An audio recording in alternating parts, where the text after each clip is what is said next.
Welcome to River City Media's continuous look around the area and high school coaches. Tonight is one of my favorites. I don't consider Coach Barger just a coach in the area.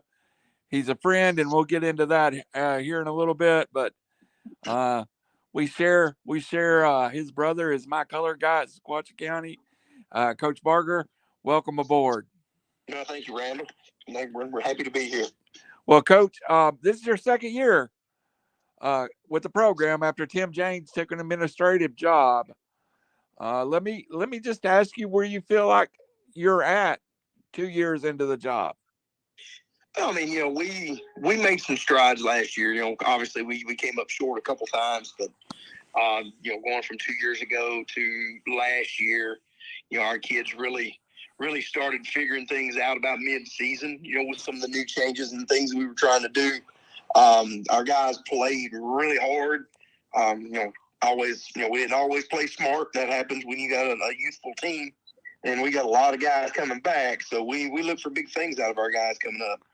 Well, Coach, I know you have had some challenges at Eastridge, and last year I really thought it was at times going to be a very successful season for you, and at times it was a struggle.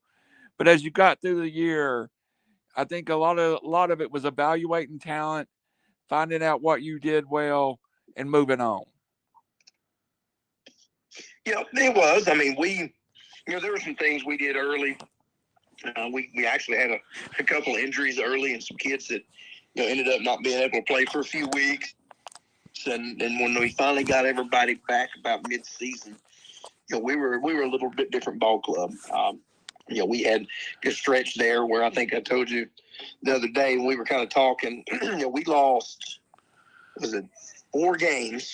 I think it was 4 games or 5 games. It was 4 games by a total of 20 points. We lost to Hixson and basically put us out of the playoffs on a field goal.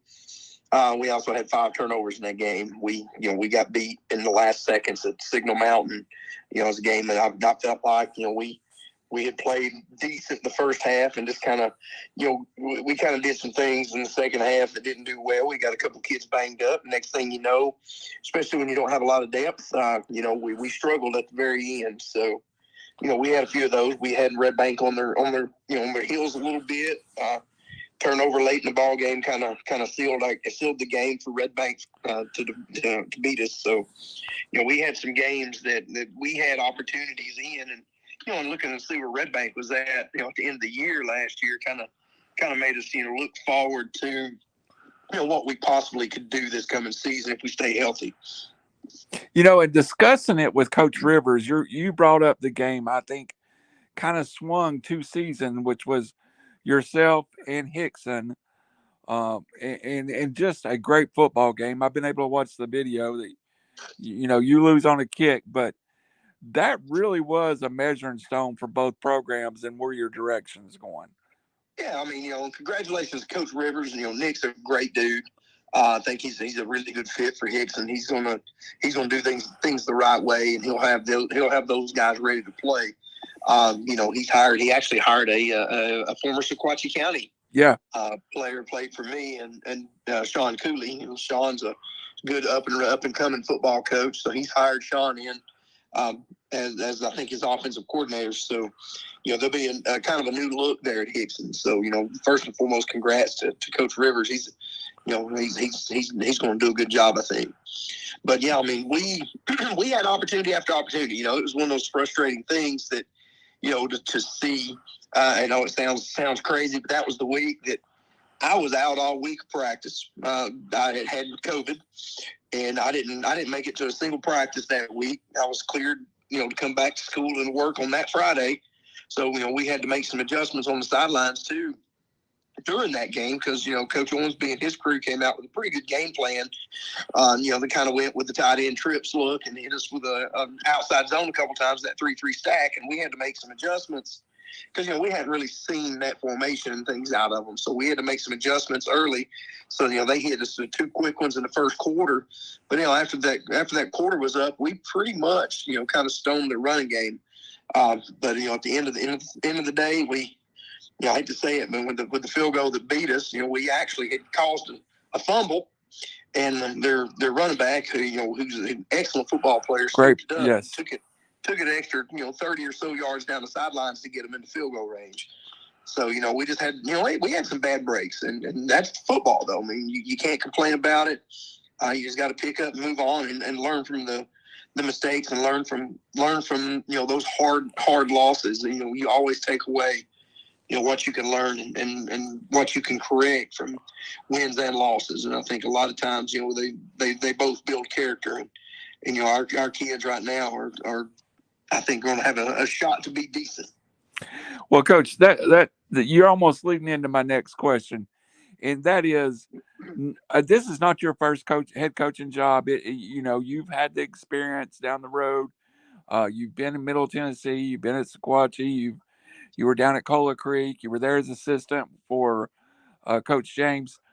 What do you think Coach Barger learned in his first year at East Ridge? As far as was it one of those situations where you just went, "Hey, I've been here, I've done this. I've just got to make sure I remember how to do it"? Well, the big thing is you always learn every year. The longer I've coached, I feel like the more that you need to learn. Sometimes as a young coach, man, I was stuck in my ways. I was stuck in the, I know everything, and nobody's going to tell me what to do. And that that's the mindset a lot of young coaches end up with sometimes, and it's sad. And I've really taken a job or two that's humbled me in the long run, and just understanding kids, man. I mean, year to year, teams are going to be good, teams are going to be not so good, but what you have to understand is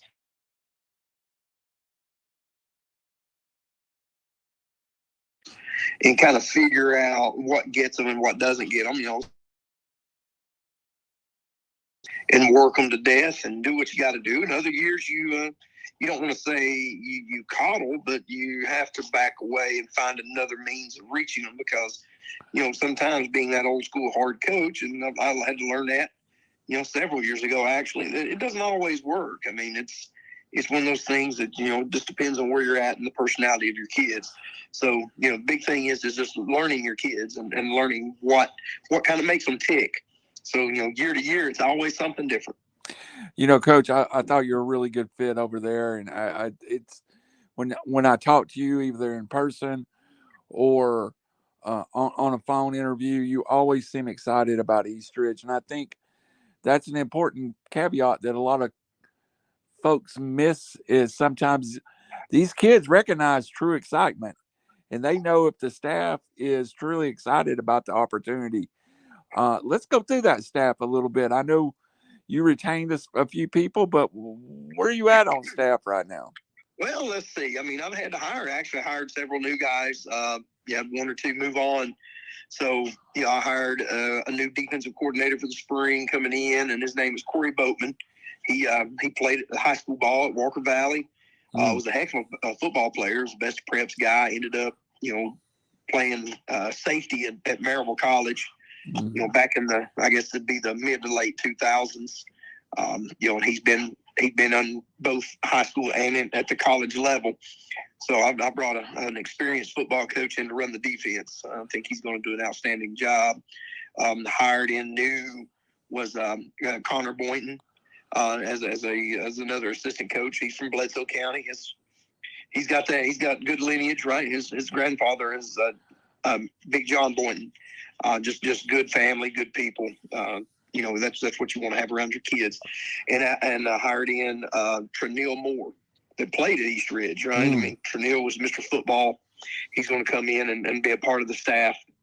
And then I retained, we have Coach John Goddard, who's been, a staple at East Ridge, both basketball and track, and helped us the last 4 or 5 years in football. We kept DeAndre Chambliss, who played at East Ridge. Last year was his first year with us as an assistant. He coming back, and then Trey Hubbard, who also played at East Ridge. He and DeAndre and Trenil all played together. So we've got kind of a mix of older guys and younger guys on the staff that can get these kids excited about, just about East Ridge football again. Coach Gardner's a legend. I was at UTC finishing up my degree when Coach Gardner was there. So, and his wife LaFay is just. I went to first grade till high school with her. So great. You talk about just good people. Good people. And now you brought up bringing someone back. Coach Rivers talked a lot about that when I interviewed him the other night, and I think it is great that you're able to bring a former Pioneer back to the program. What does that say to the young men when they see somebody succeeding at that level? Well, the big thing is, I think it tells them, number one, these guys want to see East Ridge football back to where it can be. I mean, they have obviously a lot of pride in their school and in their program. All these guys that went off, like Coach Hubbard was, he'd done a stint in the military and come back. Coach Chambliss just graduated 2 years ago from Emory and Henry. Played football at Emory and Henry. Was a good player for them. Trunell, Coach Moore was at Mars Hill. Yes. Played. He was obviously Mr. Football at East Ridge. Was just an outstanding football player. And those guys are just, that's a big deal. I mean, you see guys who were successful at the high school level, then going to be successful at the collegiate level too. And they can come back with that type of experience and just talk to the kids about what they need to do. We can, as an old guy, I consider myself kind of old now, going into year 25 coaching and 23 teaching. But then, the point is, they look at Coach Barger and he gets a little older, got a little gray in his hair. But these young cats that are just out of college saying, hey, this is what you've got to get done to play at the next level. So, they can really preach at them about, things that, even though we're saying it as older coaches, sometimes it doesn't ring a bell until some of them young guys go, well, I was in your shoes. This is what I had to do. And if I had to do it over again, this is what I'd do differently. So, those kind of things, just stuff that's relevant to our young guys and understanding what it takes, to get to that level. Yes, sir. Year 32 for me, Coach. I'm getting gray beard trying to get, I keep telling everybody I'm just trying to win one state championship in the broadcast booth. If I get, I've got there twice, got beat both times. So the next person that wins one from Tennessee just needs to hire me like honorary or something. So there you go. I agree, Coach. Let's. It's a kind of an odd situation that I've been doing all kinds of coaches around the state. I've done some in Alabama, done a couple in Georgia. I've done one in Alabama, but I've done your schedule. I've talked to Coach McIntyre at Sequatchie County. I've talked to Coach Starkey at Marion County, and I've talked to Coach Rivers at Hixson. So now I've got you. So it's kind of a round robin situation there. But I think that's your first 3 games to open the season, if I'm remembering. We're. I think we'll see who we got. Actually, we got Red Bank. I think is our third. Okay, yeah. You're right. I'm looking at it. I'm gonna tell you, it's kind of like one of my favorite people in the world over there with Coach Gatewood. Now, yeah, that's about just an absolute class act and treasure to be around. He's a good one, But we open up obviously at Marion County. Then we are at home with Sequatchie, and then we're at Red Bank, and then I think we turn around and they're at home against Loudon. So I mean, that's nothing to sneeze at, obviously. Marion County will be loaded. Sequatchie County, Coach McIntyre does a great job there. Man, he does I think his teams are always very well coached. And obviously being at Sequatchie, you always have that reputation of being a physical team and a team that, not going to beat themselves. And then of course, Red Bank is absolutely loaded. They have all kinds of football players everywhere, and they have a heck of a coaching staff. So, and then Loudon coming in and Coach Herrig up there does a fantastic job, man. Those guys are well coached, and they'll always be difficult, and they're and tough to play. So that's a tough road to hold right off the bat in the first 4 games. But Coach, one thing we were talking about, and we both agreed, and we were kind of having a little conversation. Your young men have an opportunity. I think it's a shame when we get, like, frankly, Marion and Sequatchie is going almost to West Tennessee. your new district, it kind of keeps you a little bit at home. So you get to do a little bit of valley football, but you still get a little bit of taste of playing the Red Banks and the Hixsons and stuff. What do you like about your new district?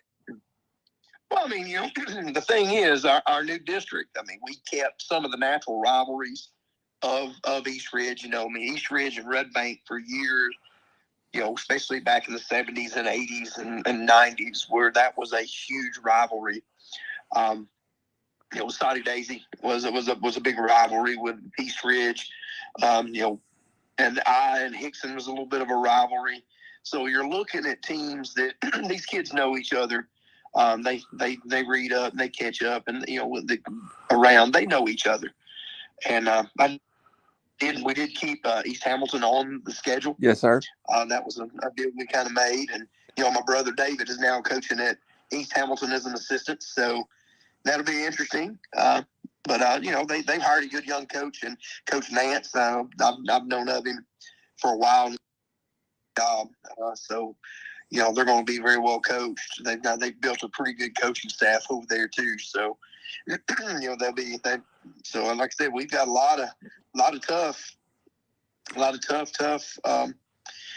teams playing on our schedule. So we're really looking into and being excited about what we've got, because it's a huge mix. I mean, you go from playing kind of that smash mouth physical football that's known for in the Valley to turn around and playing Red Bank with tons of speed all over the field. Yes, sir.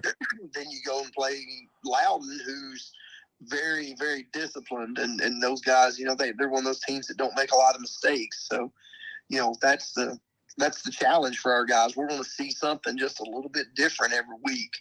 So, hopefully we can kind of match the physicality. That was something I was very proud of our guys last year, and it always travels from year to year. But last year we learned how to be a physical football team. And, worst case scenario, like I told our kids, I said, everybody going to know, they're going to know that they played a football game with East Ridge, because we're going to be as physical or more physical than anybody on the field. And that was something I think our guys finally kind of, they took that to heart. And, our guys got after people with the best in their abilities. We're not the biggest team in the world. So, that's kind of what we run into. But, and then we play, those disciplined teams. We got to learn to be more disciplined. That was one of the things that we got better at as the year went on. We cut, and that was a big thing, made us way more competitive in the second half of the year, because we cut down on our turnovers and our mistakes and our penalties. I think the first game of the year, I think we ended up with 16 penalties and 3 or 4 turnovers against Silverdale. So, we definitely helped them out quite a bit in that first ball game. So we've cut down on a lot of that stuff, and I think we're going to have more of a veteran team as we go into the season. So hopefully, we're not worried as much about those kind of problems that we ran into at the beginning of last year. Well, Coach, even last year's team, and I think with what you got done in the spring, and we'll talk about spring for just a minute, what did you choose to do with spring this year? I know there's a couple of options.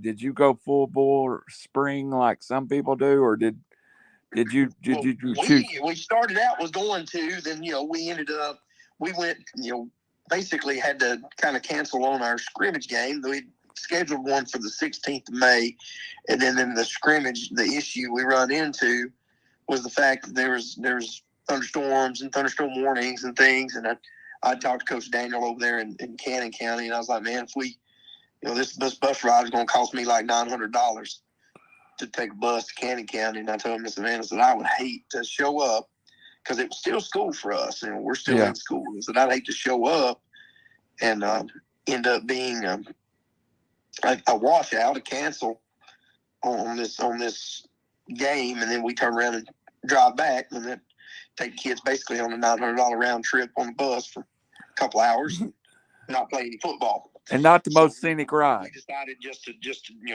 not do the scrimmage, but we ended up doing kind of a like an inter squad type thing with the kids that we had. We were a little low on numbers there towards the end, so we got some decent work in at the end. But our big thing was, we had a lot of newer kids coming out, some guys that hadn't played football, so they got a taste of spring ball. We did some teaching and some teaching points with our kids. So, and we're trying to install a little bit of new defense. So we got a lot of install, a lot of learning, and a lot of football, kind of learning football again. And that's a big thing I wanted to point out to our guys and our coaches, that it seems like, we were delayed a little bit on our football knowledge with our kids. So we're going to have to spend more times, and, I guess we call it football 101, really getting them into film sessions and on the board and just learning the game, because, a lot of people still have that middle school and elementary school mentality, and don't really teach the fundamentals, and we get kids into the high school level and they really don't have much of a base. So, we felt like, it was time to, and that's something I could brag on, like being at Sequatchie County. I felt like our kids there, they have a really strong, little league and middle school program. So our kids are coming in with a little bit of football knowledge. So, that was the big thing I noticed with a lot of our kids. It's just that the level of understanding that we've really got to work on. And that's something I want to teach them, to be students of the game, to understand the game itself and just the nuances of the game. And the more you understand, the slower the game becomes to you. So the game will slow down the better you understand it. Coach, that's a wonderful, wonderful point you make. And I don't think as fans or announcers, we understand that you some of these young men, have played 0 or 2 years, maybe 7th and 8th grade football, and that's their whole experience. And you are correct. I'm a member. I live in Hixson. I live in Chattanooga. The youth program football here, 5th grade, 4th grade, just not as strong as it is in some of the rural areas. Right. What do you do to try to communicate with your middle school program and your kids coming up? Do you communicate with your coaches at that level, or are y'all trying to scheme similar or something? Well, we're trying to. I mean, that's the big thing. We're trying to find a group that actually will play at East Ridge. We had a group, and then kind of the Parks and Recs have kind of done away with, Little League football. So we've got some guys who have approached us about playing and doing some things. So I kind of, threw out the idea. We haven't got it in writing or anything yet about doing maybe like a youth coaches clinic and just meet with these coaches and talk to them about, just basic fundamentals and things that you want to see taught, because, you see videos all the time on social media of these young kids and the drills they're running, and it makes you cringe. So, some of the things that were super outdated, and, just because we did it back in the 90s didn't always make it right or safe. Yes, sir. So, that's kind of the thing we want to talk to them about. And, and at that level, the youth level, they need to have an understanding of football. They also just need to understand that they need to fall in love with the game and enjoy the game. Because if you make it a miserable experience for a young kid and they decide they ain't playing football, then you've lost, some potential athlete down the road, because they've had a terrible experience in youth or middle school. And, we just hired in a new middle school coach at our middle school. So, I want to meet with him, and then I've met with him once. And when he gets settled in, we're going to meet in June and just kind of work our way to try to run and be on the same page when it comes to verbiage and terminology and what we run offensively and defensively. We'll scale it back for those guys because they don't have the time that we do necessarily to put things in, but we'll kind of scale it back. So the kids that are coming up will have an idea of what we're trying to run and what we're trying to get accomplished. Well, Coach Starkey, in an interview over at Marion County, just mentioned having the verbiage the same, lead the same, a dive the same, anything that you can simplify for the young people gets them one step farther down the road. Coach, let's talk about some of your young men. You've got some incredible athletes. Who are some of the people that's going to jump off the page this year? I don't know if we got enough time, Randall. We've got some kids that that work really hard. I want to brag on some of my guys because they've shown a lot of maturity and leadership and work ethic. Man, we've gotten a couple kids that have just absolutely fell in love with the weight room. So, we'll start with our offensive leaders, and then that's our quarterback and Jermaine Blackstock. He was a kid that last spring was a starting running back. Then we had an issue where, we ended up having to make a quarterback change in the summer. And I told Jay, I was like, hey, man, I said, you have a great understanding of what we're trying to do on offense. Let's move you to quarterback. So he reluctantly, obviously, he said whatever helps the team. But he ended up being a pretty dang good quarterback, threw for over 1,500 yards and was, he's a force to be reckoned with. He's put on about 20 pounds from the weight room, strong as an ox. Kid squats, over 400 pounds. He's just he's going to be all right, I think. But I mean, he starts for us on both sides of the ball and plays safety on defense, and just an outstanding young man. I mean, he's what you want, and not just a football player, but just a fine young man. We have our linebacker and running back, or we have actually the region linebacker of the year coming back in Javante Pullum, and he's another one. He and Jay are actually cousins, but they absolutely fell in love with the weight room, and Javante's gained about 20 pounds as well. Just really strong kid. I mean, he's strong. He's fast. He's learning, and he's absolutely just a physical kid on the field. He reminds you of those old slobber knocker guys in the 90s and that played over in the valley. Man, that kid, he don't care to just throw his body around and punish people, especially on the defensive end. He had 107 or 108 tackles last year. He had a pick six. I mean, he's a football player, and he's going to get better as we go. Our other inside linebacker is back, and he played guard for us last year. But I'll be honest with you, Randall, he wasn't a guard; he's a fullback.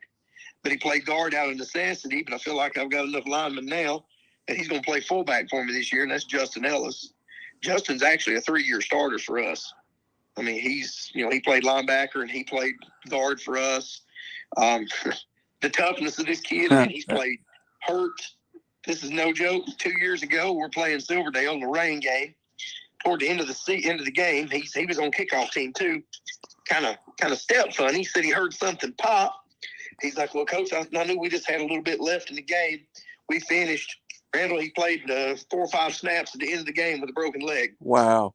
So, I mean, that's the kind of kid he is, man. But he's tough as nails. His brother was Jalen, that number 12 for us. That just graduated.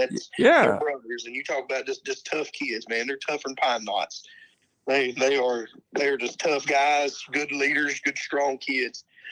We got a few linemen. We got Caden McCreary. He's back on the offensive line. He's going to be a 4-year offensive line starter for East Ridge. I mean, he's a bigger kid. He's got a really good grasp of the offense, obviously being a 4-year starter on the offensive line. And we have Ja'Kai Odom, plays on both sides of the ball, plays nose guard for us on defense, plays offensive tackle for us on offense.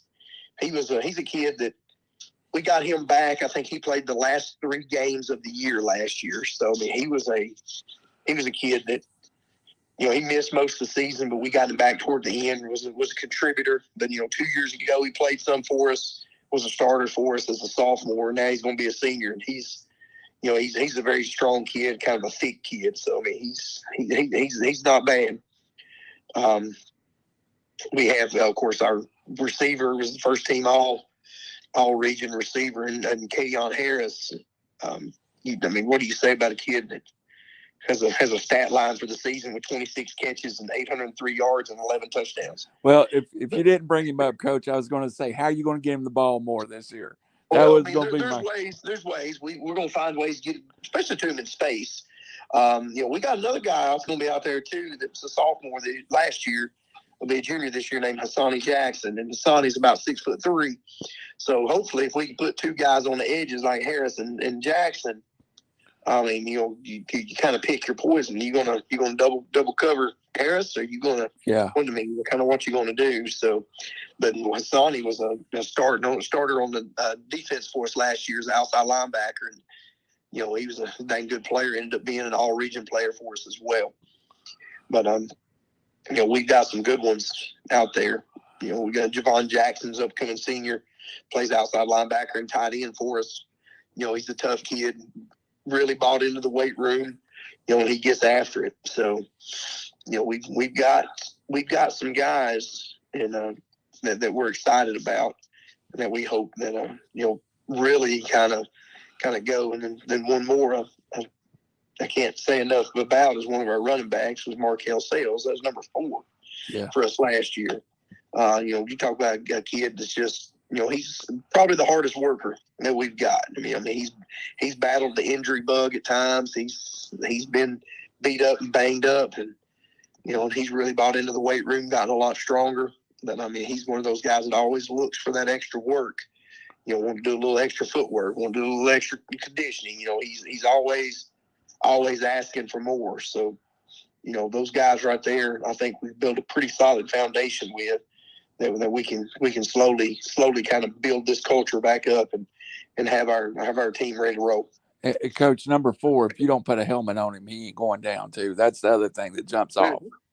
Mm-hmm. That's right. Yeah, he got a little wiggle to him too. Yep. Well, at this point, Coach Barger, and we talk about it with all the 3A, 2A, 4A coaches, you've got to be creative.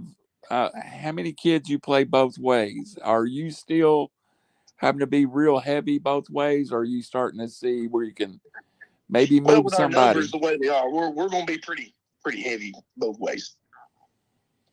That's just, it is what it is. We're sitting at about, I expect us to have a roster of between 45 and 50 when we get all of our upcoming 9th graders and things. But, as of right now, we're sitting with, we finished spring with about 34 kids, 35 kids. Of course, obviously you can't have your 9th graders upcoming 9th graders with you. Right. So we're hoping, to have 12 to 15 of the upcoming 9th graders. So, we're sitting there hopefully between 45 and 50 kids. And Coach, that's everybody these days at the smaller schools. And you're not a 6A school where you got 2,100 kids in your school. You've just got a limited number of bodies, and figuring that out is part of the challenge at 3A and 4A. It is. And, and we're hoping, especially on our frontline guys, our offensive defensive lines, we're hoping to be able to rotate enough defensive line wise where a lot of those guys are getting rest. Yeah. But a lot of our skill position guys are going to have to go both ways. And we had to play it when I was in high school. We had to play Ironman football. A lot of times you didn't think much about it because everybody else did it too. But at the end of the day, I'd love to have enough where I can spell people and get them rest and protect them a little bit. But, we know as well as anybody else, you better have your best 11 on the field. Yeah. And, that's kind of how we're going to view it. And we'll get them rest when we can get them rest. But, at the end of the day, sometimes you got to look at them and go, well, fellas, we got to make sure we're in good shape. Well, even a young person that can play special teams for you is of value right now. They're bad. That's the thing that a lot of these kids, and I even told those young kids, I was like, that's where you earn your medal.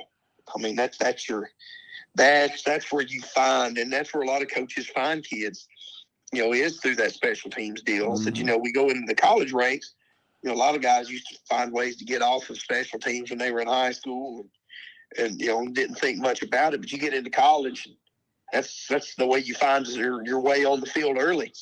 Those guys that are willing to, to run down the field, play special teams and cover, and those kind of things. So, that's a big deal. And, special teams is a third of the game. So, these guys that view it, and that's how it should be viewed. So, we're going to try to preach it a little more.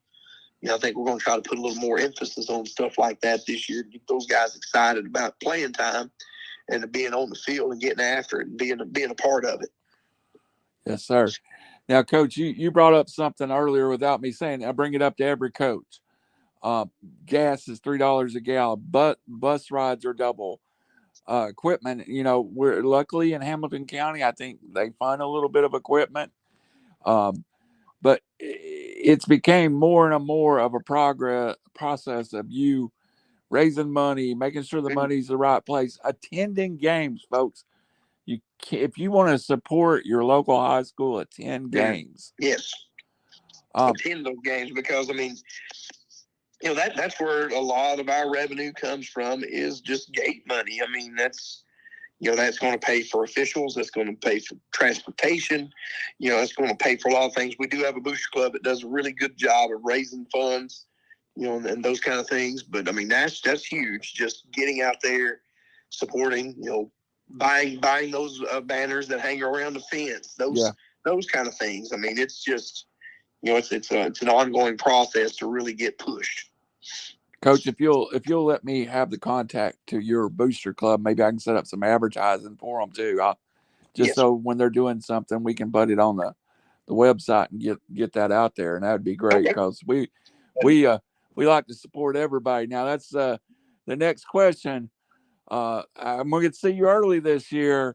Are we going to have our spot on top of the press box again? I mean, we'll put you where you need to go. I mean, we'll find a spot for you, depending on the weather. If it's bad weather, we'll put you inside there. All right. We'll get you taken care of. If you have an issue getting up there, we can figure a spot out. That's not a problem. That's one of the best spots in Chattanooga to do a football game, is on top of your press box. It's a good view. It really is. It's a great view. Coach, what besides your quarterback club, is there anything that you need, or do you parents dropping off waters, Gatorade, snacks, that kind of stuff? That's always a need. Oh, it's always a need. I mean, anything like that. I mean, that's definitely appreciated and used, because we have our kids. We try to do a lot of things for our kids. Our booster clubs are phenomenal. When they feed our kids on Fridays, they'll do some things. We even did a meal or two on a Thursday. We'd feed them after practice. Making sure they're well hydrated. Just those things like that, man. It was in really long road trips. They make sure that we have a pregame meal, and they like to feed them before they come back too. So, I mean, they really give them 2 meals when we travel those long travel roads to Sequoyahs and the Loudons and those places like that. So they were going to do that this spring on that trip as well. They were going to feed them a pregame, and then they were going to feed them after the scrimmage at Cannon. So, you can't ask for just better support in what we get. So, but anything and everything that we can get, we absolutely appreciate. These kids love snacks. I'll be honest with you. It's the funniest thing in the world. You feed teenage boys, and that's all they do is eat. So they'll walk in the office sometimes. Hey, Coach, you got any snacks? Yeah. They're looking for snacks. They're looking for food. It's crazy, but they know that we always have something stashed somewhere. So we try to do what we can, to feed them and to take care of them. We treat them like our own. I tell them all the time, I'm going to treat them like mine. Said I'm going to praise you when you need it, and we're going to discipline when you need it too. So, they know that they always know that they're going to get hurt. They get told the truth, whether it's going to be something positive or sometimes it might hurt a little bit. But I told them I'm never going to hide it from you. I'm going to tell you the truth. That's wonderful. And Coach, I can tell you, when I've been over there a couple of times with you, I just love your kids. You've got a great set of kids, and if you're in that East Ridge community, get out and support these kids. Get there on Friday night. Your kids are yes sir, no sir, and always respectful, and we don't get that everywhere we go. So I do appreciate that too. Well, I mean, I'm gonna tell you, people say what they want to. We've got great kids at East Ridge High School. We've got great people at East Ridge High School, and we got great people in East Ridge. So, they need to come out, check these boys out, because they do work hard. They get after it. We can't say enough good things about them. No, sir. And Coach Barger, I appreciate your time. Maybe we'll get together right before Sequatchie comes in town and do a little 5-minute, 10-minute interview for that game. I'm looking forward to it. And of course, I've got this deadbeat that comes with me. I think it's your brother. I don't know if we can talk if he's around. I always tell him, I've got the only color man that played at the other school's a rival school, who's got brothers coaching at 2 schools with him. So I don't know. I don't know how we're going to get his loyalty straightened away there, Chad, because hey, no kidding. He's got a lot to deal with. You're right. He does. So, and I appreciate that. And his lovely daughter works one desk over from me now. Your niece, Hannah. I'm telling you, my Hannah, she's a mess, ain't she? Yeah, she's a good kid. Good kid. Yeah, ain't kidding. Coach Chad Barger, I appreciate your time. I look forward to seeing you this fall. Best of luck, and please get us that East kickoff club or your quarterback club so we can get anything needed on RiverCity-Media for y'all. Yes, sir. Thank you, Randall. Thank you, Coach. Yes, sir. Appreciate it. Coach Chad Barger, one of my favorite people, and a good guy, and a coach that East Ridge can be truly proud of. So you've been listening to RiverCity-Media, our coaches interviews. This is the last one for a couple of weeks. So thank you for listening, and we'll see you soon.